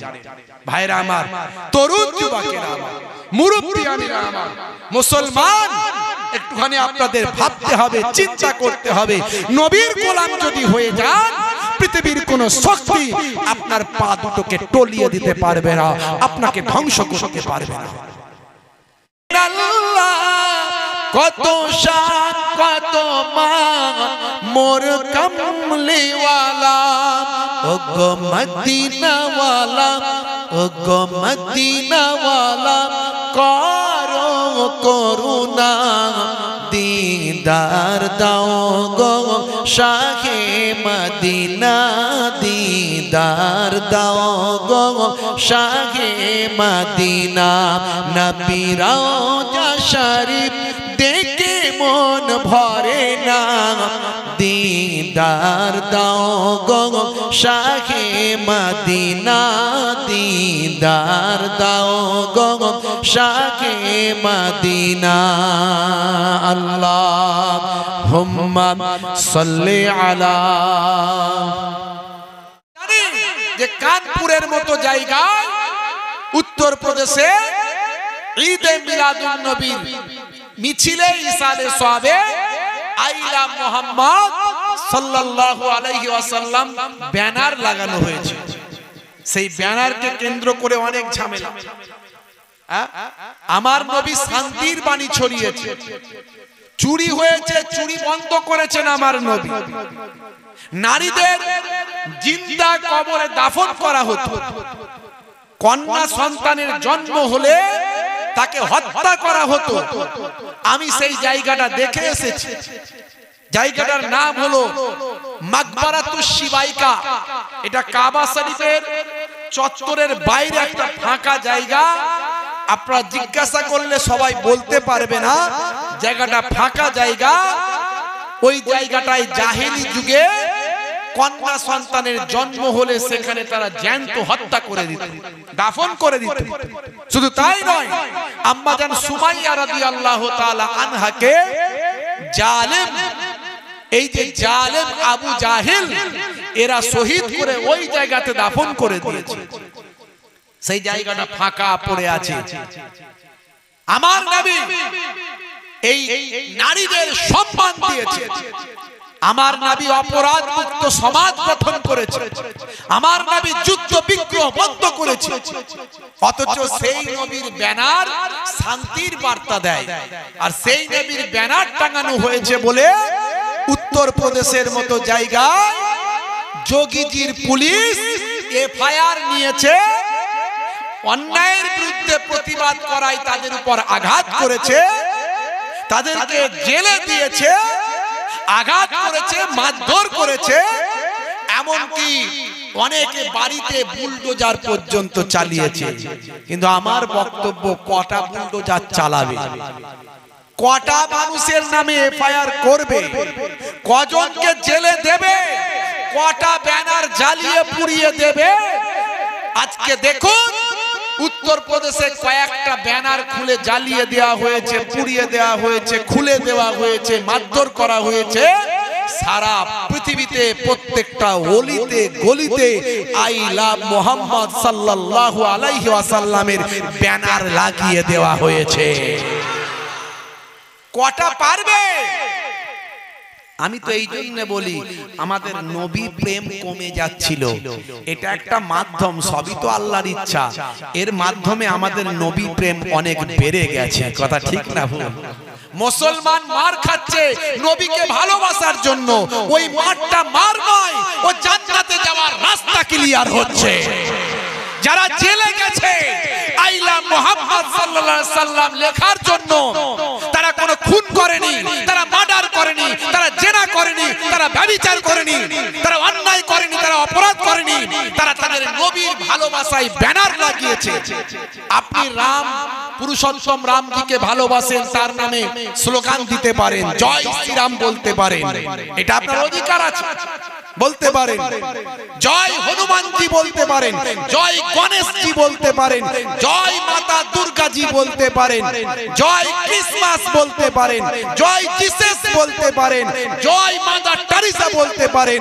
আর আমরা যদি আই লাভ মুহাম্মদ স্লোগান দিই, আমাদেরকে মার খেতে হবে।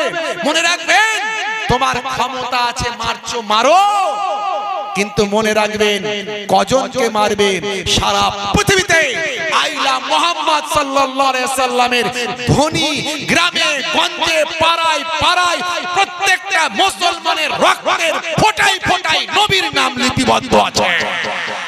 কথা ঠিক না ভুল বলেন? বন্ধুরা আমার, যারা মার খেয়েছে, যারা জেলে গেছে, নবীর জন্য গেছে। এখানে কোনো রাজনীতি নাই, কোনো চেয়ার নাই, কোনো ক্ষমতা নাই, কোনো টাকা পয়সা নাই, কোনো নিজের সম্মান নয়। নবীর জন্য যারা জেলে গেছে, আমি বলি ওরা জান্নাতের রাস্তা পরিষ্কার করেছে। ভাইরা আমার, তবে একটা কথা বলবো, আজকেও রাস্তায় দেখলাম অসংখ্য ব্যানার টাঙানো আছে, সব I love Muhammad, I love Muhammad সাল্লাল্লাহু আলাইহি ওয়াসাল্লাম। যারা ব্যানার গুলো টাঙাচ্ছে খুব ভালো কাজ করছেন। আমার নবীর ভালোবাসা শুধু হৃদয়ে থাকলে হবে না, বহিঃপ্রকাশ করতে হবে। শুধু ব্যানার টাঙিয়ে শেষ করলে হবে না, নবীকে মুখে ভালোবাসি বললে হবে না, নবীর সুন্নতকে ভালোবাসতে হবে। প্রত্যেকের মুখে দাড়ি রাখা চাই, বড় দাড়ি রাখতে না পারো, নবীর সুন্নত ছোট দাড়ি রাখো, কিন্তু নবীকে ভালোবেসে রাখো। প্রত্যেকের নামাজি হওয়া চাই, শুধু নবীকে ভালোবাসি বললে হবে না, নামাজি হয়ে যাও। তবে তো নবীর জন্য জীবন দিলে সোজা জান্নাত চলে যাবে। আর একটা কথা বলবো, যারা যেখানে ব্যানার টাঙিয়েছে, ওই ব্যানার গুলোর দেখভাল করার দায়িত্ব তোমাদের। ওই ব্যানার যখন ছিঁড়ে যাবে, রাস্তায় যেন লোকে পা দিয়ে মারিয়ে না যায়, তাহলে যতটা নেকি করেছো ততটা গোনা হবে। যতটা নবীকে ভালোবেসেছো ততটা নবীর সঙ্গে শত্রুতা করা হবে। যে যেখানে পশ্চিমবঙ্গের, আমি মিডিয়ার মাধ্যমে বলতে চাই, পশ্চিমবঙ্গের যে যেখানে ব্যানার টাঙিয়েছে, গ্রামে গঞ্জে রাস্তায় পাড়ায় নগরে শহরে, প্রত্যেকটা ব্যানারের দায়িত্ব তাদের নিতে হবে। সেই কমিটিকে নিতে হবে, সেই মিলাদুন নবীর কমিটিকে নিতে হবে, সেই গ্রামবাসীকে নিতে হবে, সেই জলসা কমিটিকে নিতে হবে, যাতে করে ওই ব্যানার যেন ছিঁড়ে গিয়ে রাস্তায় গড়াগড়ি না করে। কথা ঠিক না ভুল বলে? তাহলে আমার নবীর সম্মানের থেকে অসম্মান করা হলো। কথা ঠিক না ভুল বলে? ভাইয়েরা আমার, আজকে আমাদের নবীর ভালোবাসা আমাদের মধ্যে আরো অনেক বেড়ে গেছে। এই জালেমরা যত আমার নবীকে অসম্মান করবে, তত আমাদের মধ্যে নবীর ভালোবাসা বাড়বে। কথা ঠিক না ভুল? তোমরা ভুল সিদ্ধান্ত নিয়েছো, এতে আমাদের নবীর ভালোবাসা আরো বাড়িয়ে দিয়েছো। কথা ঠিক না ভুল? দরুদ শরীফ আল্লাহুম্মা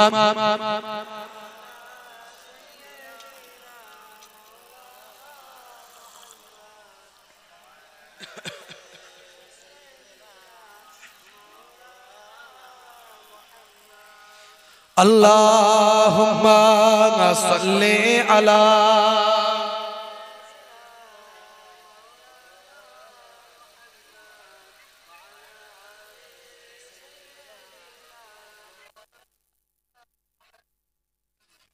হে রাসূল, তোমায় ভালোবাসি,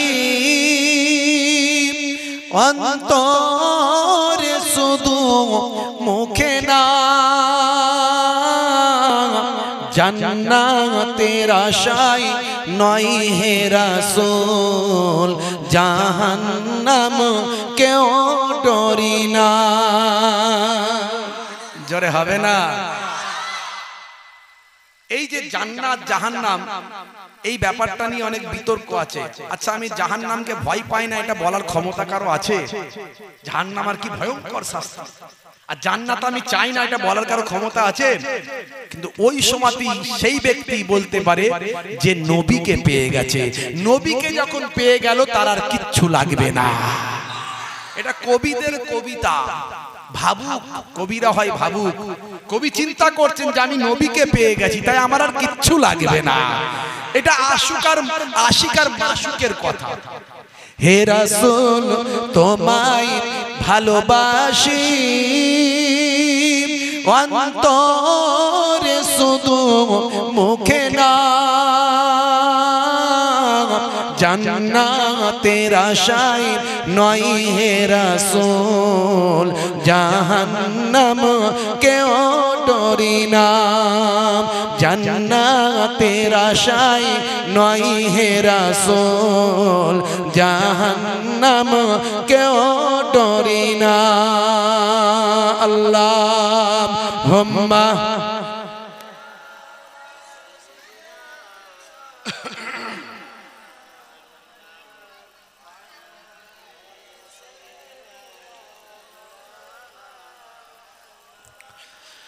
তোমার পাওয়ার আশায় মন ছুটে যায় মদিনায়,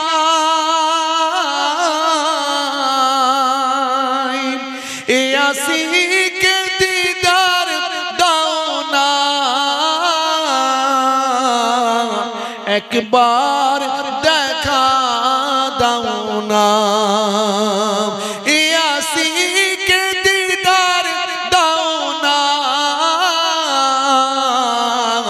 আর দূরে থাকিও না। হে রাসূল তোমায় ভালোবাসি, অন্তরে শুধু মুখে না, জান্নাতের আশায় নয় হে রাসূল, জাহান্নাম কেউ ডরি না। আল্লাহুম্মা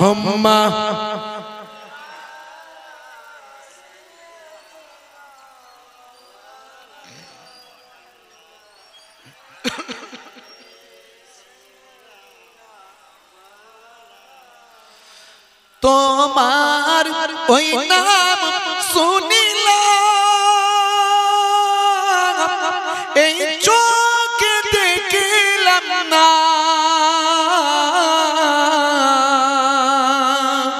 এই সুর যদি শুনে থাকো, একবার দেখা দাও না, এই সুর যদি শুনে থাকো, একবার দেখা দাও না। হে রাসূল তোমায় ভালোবাসি, অন্তরে শুধু মুখে না, জান্নাতের আশায় নয় হে রাসূল, জাহান্নাম কেউ ডরি না, জান্নাতের আশায় নয় হে রাসূল, জাহান্নাম কেউ ডরি না। আল্লাহুম্মা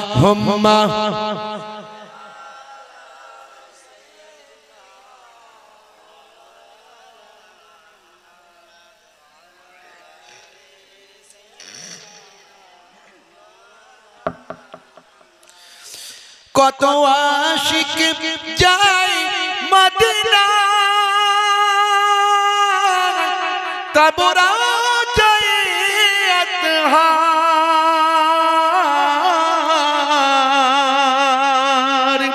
কত আশিক যায় মদিনা তবু রাজাই আতহার এ গরিবের আরজি শোনো মোরে খাবে দেখা দাও না এ গরিবের আরজি শোনো একবার দেখা দাও না হে রাসূল তোমায় ভালোবাসি অন্তরে শুধু মুখে না জান্নাতের আশায় নয় হে রাসূল জাহান্নাম কেউ ডরি না জান্নাতের আশায় নয় হে রাসূল জাহান্নাম কেউ ডরি না আল্লাহুম্মা সাল্লি আলা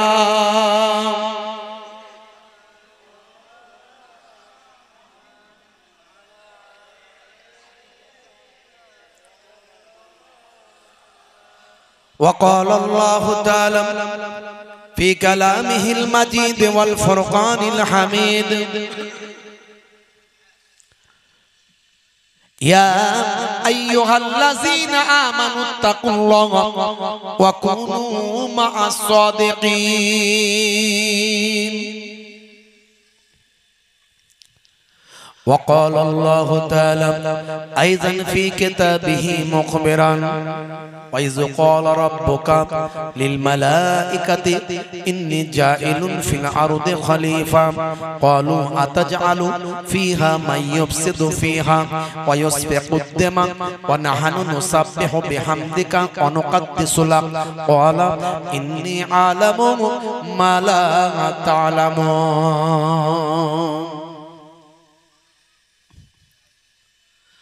وقال النبي صلى الله عليه وسلم سباب المسلم فسوق وقتاله كفر إلى آخر الحديث أو كما قال عليه الصلاة والسلام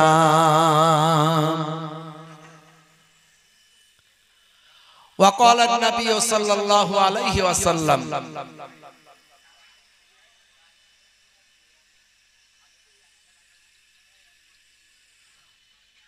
لعن رسول الله صلى الله عليه وسلم الرجل يلبس لبسة المرأة والمرأة تلبس لبسة الرجل إلى آخر الحديث أو كما قال عليه الصلاة والتسليم শ্রদ্ধেয় সম্মানীয় আজকের সভার সভাপতি মঞ্চে উপবিষ্ট সামনে উপবিষ্ট আমার দিন দরদি ইসলাম দরদি আমার ভাইয়েরা বোনেরা তরুণ যুবকেরা মুরব্বিয়ানেরা স্নেহের বাচ্চারা মাইক্রোফোনের আওয়াজে কান লাগিয়ে আছেন পর্দানশীন আমার জননী মায়েরা বোনেরা দূর দূরান্তে অবস্থিত অবস্থিতা জাতি ধর্ম বর্ণ নির্বিশেষে শ্রোতা বন্ধুরা প্রত্যেককে ফুরফুরা শরীফ ছোট হুজুর পীর কেবলা রহমাতুল্লাহ আলাইহির মেয়ে ছেলে নাতি মায়াপুর পীর নগরী হুজুর পীর কেবলা রহমাতুল্লাহ আলাইহির ছেলের ছেলে পৌত্র দুই দরবারের মেহমান হয়ে দুই দিক থেকে কুরাইশ খানদানের মেহমান হয়ে আমার হরিফখোলা দরবার শরীফের পক্ষ থেকে আপনাদের খেদমতে এসে হাজিরা দিয়েছি। মুসাফির হালাতে আছি, মাত্র দুদিন হলো মাঝখানে মক্কা শরীফ মদিনা শরীফ থেকে আল্লাহ আমাকে ফিরিয়ে নিয়ে এসেছেন, এসে হাজিরা দিয়েছি। দু চার কথা বলে আপনাদের জন্য দোয়া করে বিদায় নেব। আশা করি আমার রব্বুল আলামিন আমার নবী পাকের খাতিরে আমাদের দোয়াকে কবুল করবেন, বলুন আল্লাহুম্মা আমিন। জলসা মাহফিল দেওয়া মানে এটা কোনো অনুষ্ঠান নয়, এটা একটা আলোচনার মজলিস, কিছু শেখার জানার জায়গা। এখানে থেকে আমরা কিছু শিখবো, জানবো, আমাদের ভবিষ্যৎকে সুন্দর করব, নবিয়ানা আখলাক চরিত্রে নিজেদের জীবনকে গঠন করব। এই জন্য জান্নাতের বাগান। শুনতে হয় শুনলাম,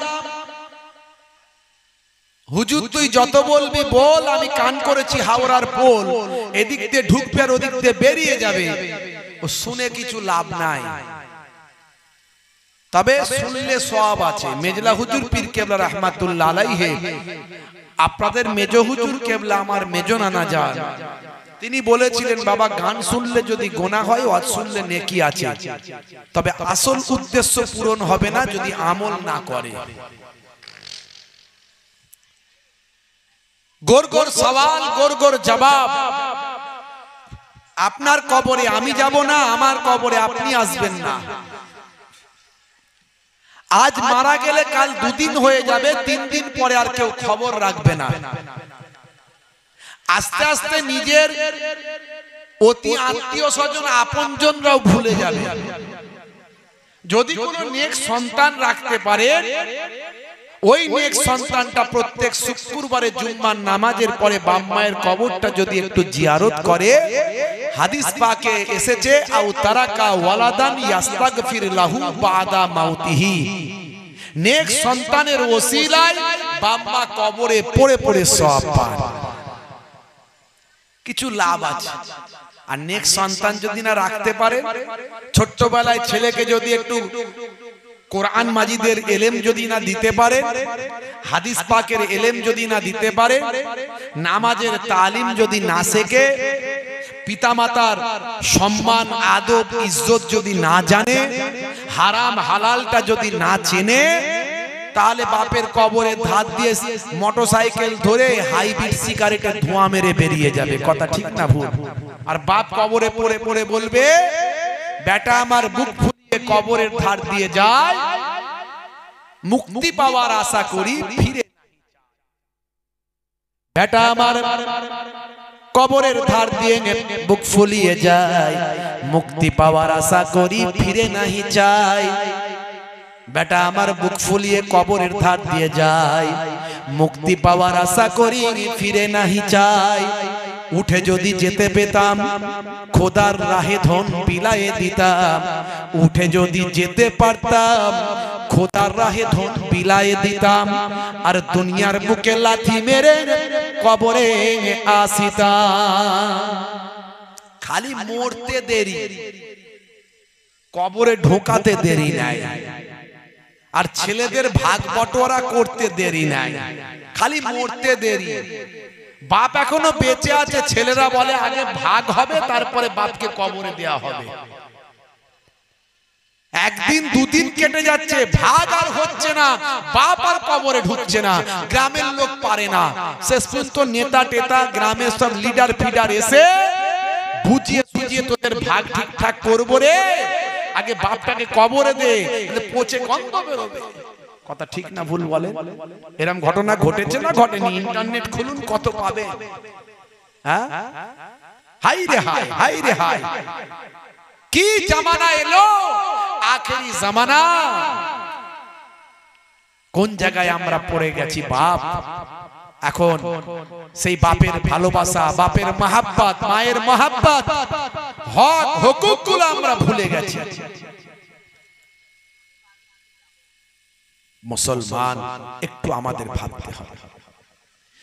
হে তরুণ যুবকেরা, হে আমার বন্ধুরা, শুনে রেখে দিন বাবা, জেনে রেখে দেন হে মুসলমান, একটু লক্ষ্য করুন, আপনাকে আমাকে মরতে হবে, মৃত্যুর জন্য তৈরি হতে হবে। এর জন্য আলোচনার মজলিস, এই আলোচনার মজলিস থেকে আমাদের ঈমানকে তাজা করতে হবে। শুধু দুটো ঘটনা শুনে চলে গেলাম বাড়ি, না না, হুজুর ঘটনাটা দারুণ বলেছেন। আল্লাহর ওলি পানির উপর দিয়ে হেঁটে হেঁটে চলে গেল, মাশাআল্লাহ। কিন্তু আপনি আমি কি শিখলাম? আল্লাহর ওলি গেছে, আপনি যেতে পারবেন? যেতে পারবেন না। কিন্তু যে কাজটা করলে জান্নাত পাবেন সেটা অন্তত করেন। আর আল্লাহর ওলি কি করে পানির উপর দিয়ে হেঁটে গেল সেটা ভাবেন, চিন্তা করেন। হে তরুণ যুবকেরা, হে আমার বন্ধুরা, শুনে রেখে দিন বাবা, জেনে রেখে দেন হে মুসলমান, একটু লক্ষ্য করুন। এর জন্য আমাদেরকে কি করতে হবে? আজ থেকে আমাদের অন্তরটা পরিষ্কার করতে হবে, তওবাটা ঠিকঠাক ভাবে করতে হবে।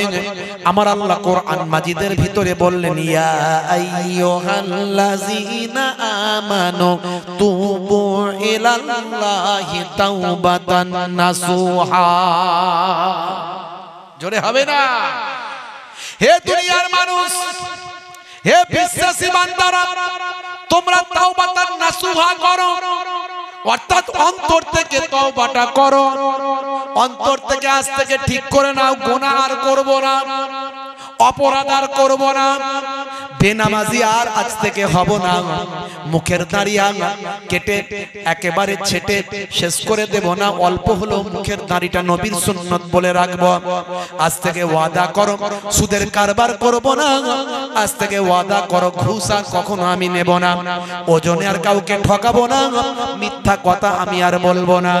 যদি একান্ত কথা বলতে হয়, সত্য কথা বললে যদি অশান্তি হবার ভয় থাকে ভাই, কথাটা ঘুরিয়ে বলবো, একটু কথাটা ঘুরিয়ে দেব, যাতে সাপও মরে লাঠিও না ভাঙে। তবু মিথ্যা বলা চলবে না।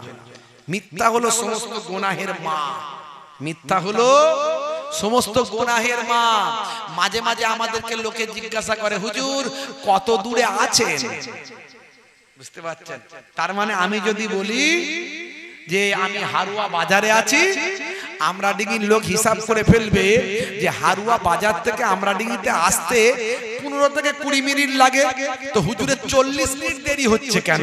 তাহলে হুজুর মিথ্যা কথা বলেছে, হুজুর মিথ্যা কথা বলেছে। কথা ঠিক না ভুল? তাহলে আমার সম্পর্কে ধারণাটা খারাপ হয়ে গেল। তাহলে আমি কি করব? আমি বলবো রাস্তায় আছি, আমি বলবো রাস্তায় আছি, তাহলে মিথ্যাও হলো না আর সঠিকটাও জানতেও পারলো না। এটা হলো মাসলা, এটা হলো মিথ্যা থেকে বাঁচার রাস্তা। আচ্ছা বলুন, আমি যদি আমি ঠিকই বলেছিলাম যে আমি হারুয়া বাজারে আছি, কিন্তু আমার 40 মিনিট লাগলো, আপনি ধরে নিলেন যে হুজুর মিথ্যা বলেছে, কিন্তু পথে ধরুন আমি রাস্তায় দাঁড়িয়েছি, চা খেয়েছি, ইস্তেঞ্জা করেছি, সময় লাগবে না? লাগবে না? তাহলে এত কথা তো বলা যাবে না, কিন্তু আপনি ধারণাটা মিথ্যা করে ফেললেন, ভুল ধারণা হয়ে গেল, গুনাহগার হয়ে গেলেন। তাহলে আপনিও বাঁচলেন, আমিও বাঁচলাম। একটু ঘুরিয়ে কথা বলুন, কিন্তু মিথ্যা বলবেন না।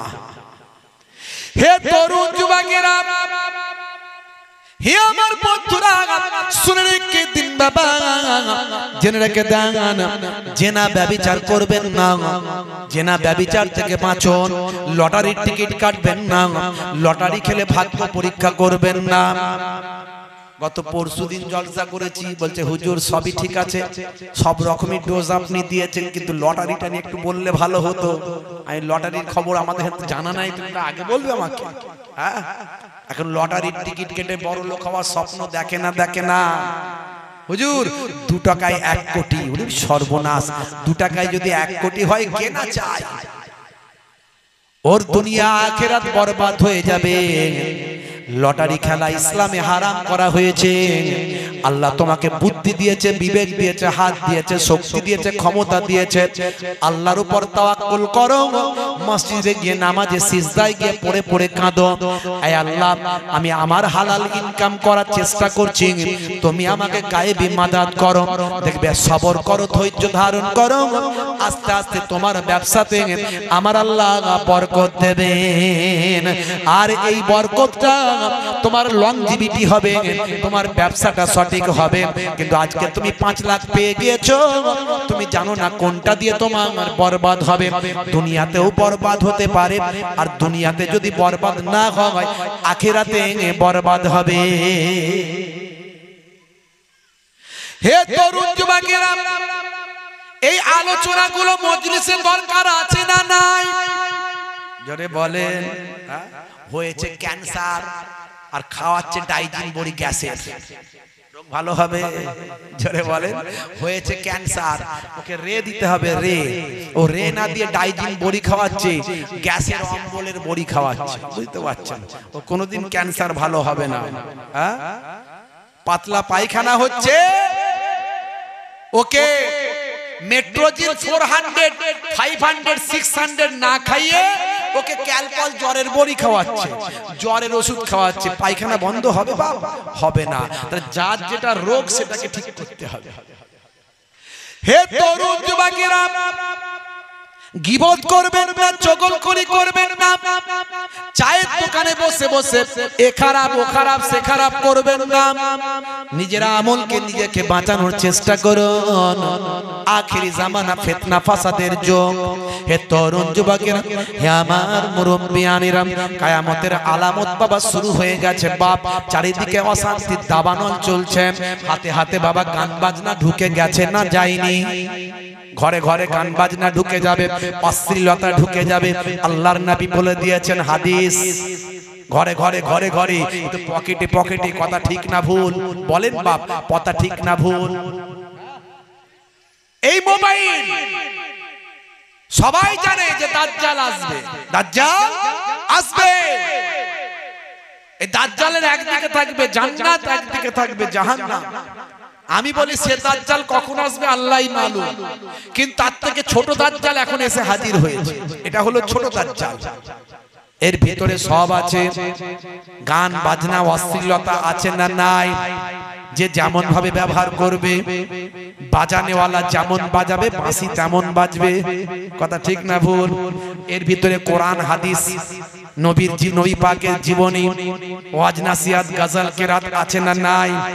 আমার মোবাইলটা খুলুন, 86টা হাদিস পাবেন, কোরআন মাজিদের তাফসীর পাবেন, বিভিন্ন তাফসীরের কিতাবগুলো পাবেন, হ্যাঁ, ওয়াজ পাবেন, নাত পাবেন, আমার নিজস্ব লেখা বিভিন্ন, আমি যে কবিতাগুলো, গজলগুলো, নাতগুলো লিখেছি সেগুলো পাবেন।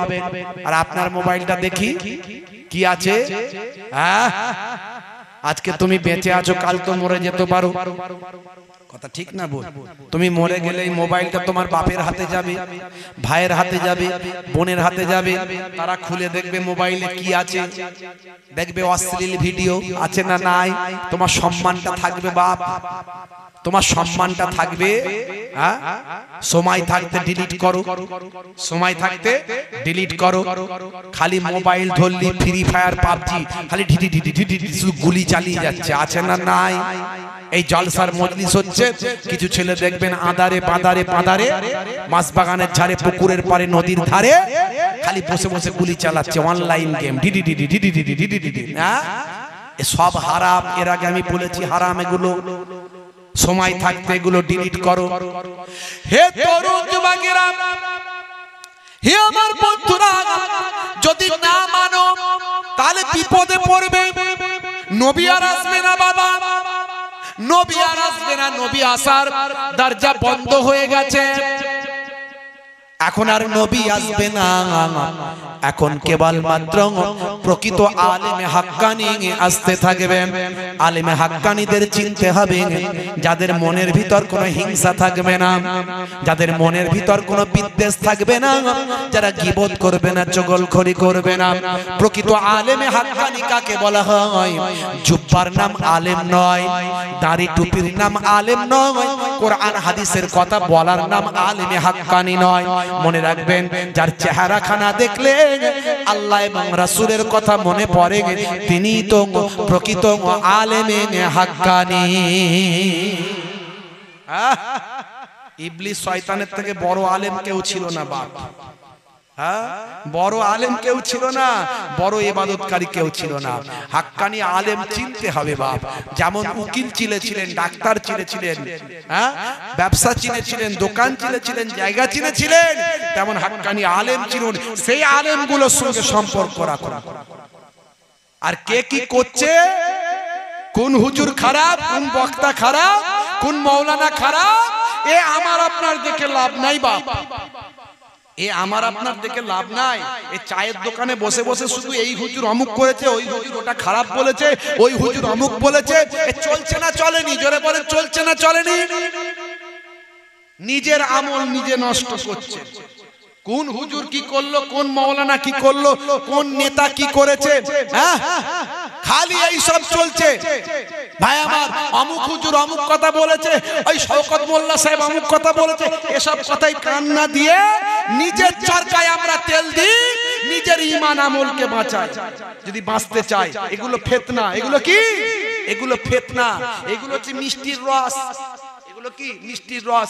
মিষ্টির রস প্রথমে লাগিয়ে দাও, তারপরে পোকা আসবে।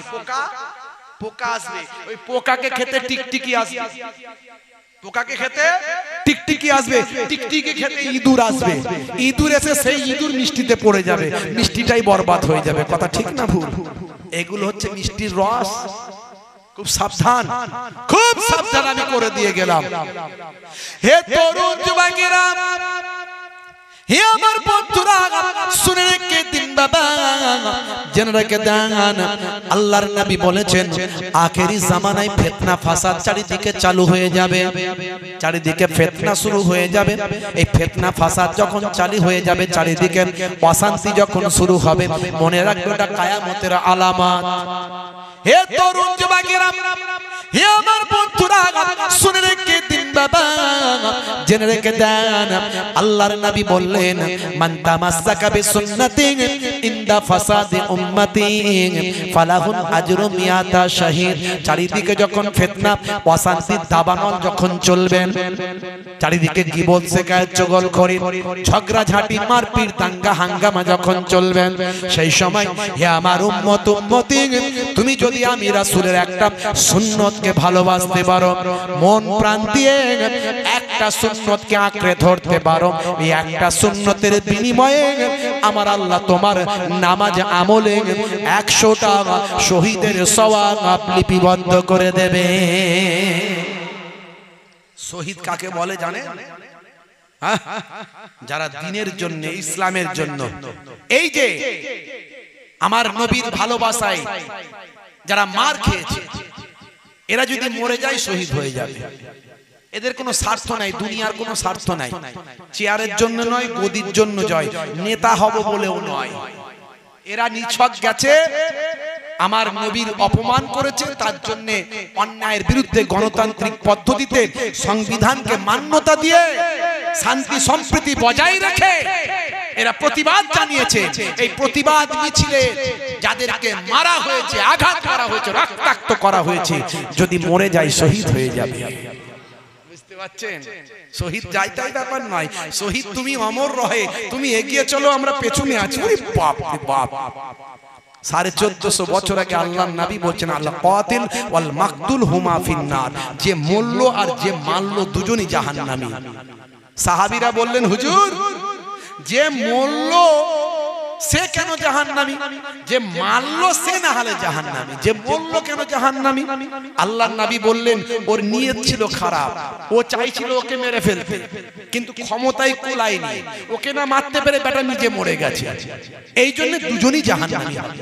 দেখেছেন 1450 বছর আগে নবীর কথাগুলোকে শুধু মিলিয়ে নেন না, সব মিলে যাবে, সব মিলে যাবে।